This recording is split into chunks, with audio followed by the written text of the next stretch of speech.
Gonna go ahead and quick flank ladder here. Oh man, exists really nice round in ladder.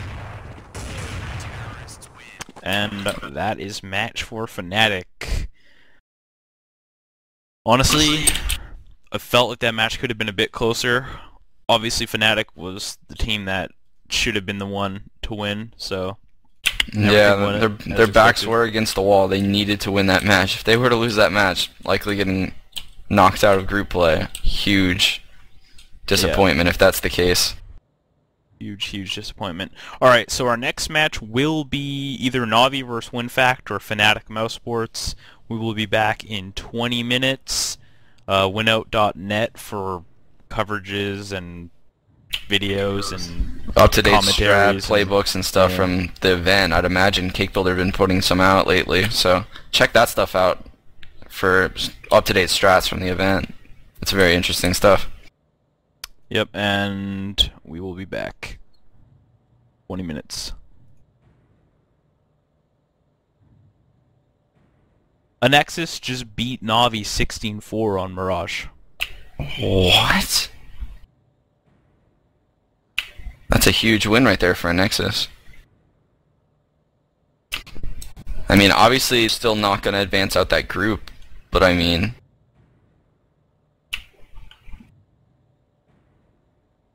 Actually, you know what? They might be able to advance, can they not? Because they have 2 losses, one to Defining Stars and one to Navi. Or one to WinFact. If Navi were to lose to WinFact, then Navi would have 2 losses as well. So they would be tied and it would come down to rounds. I didn't even think about that scenario. That's interesting. Yeah, it's going to be really weird, and yeah, I think WinFact has been putting in a lot of effort. Their whole group stage hasn't been focusing on the other teams. They've been focusing a lot on Navi. They've been focusing. They really want this first in groups. They don't want to play SK. They want to play Moscow 5. They want to get this top 3 at this event again. You know, this is their chance to do it. They're probably not. They're going to have a lot hard time with SK. So.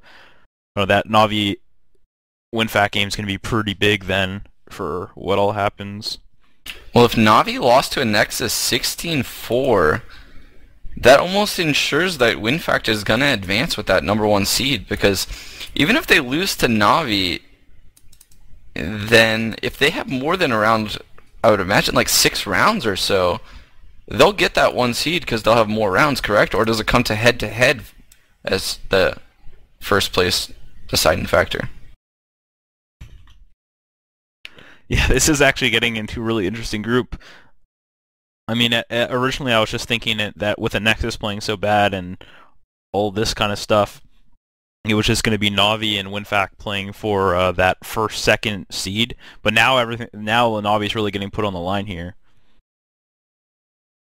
And this is a tournament that Navi's going to really want to win at too, because they're going to want to kind of pull an FX, you know, they put themselves on the map as being, you know, another one of those big title type teams. You know, when they lose those smaller type of tournaments, they kind of, you know, they don't seem to care that much. But whenever WCG rolls around, you know, IEM, all those bigger events, they seem to put in, you know, a lot more work and try a lot harder for those.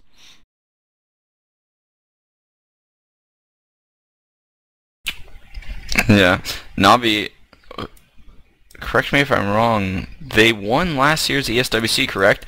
I believe I was looking for statistics from last year's ESWC, and I believe they beat SK last year when SK was using Wally, correct?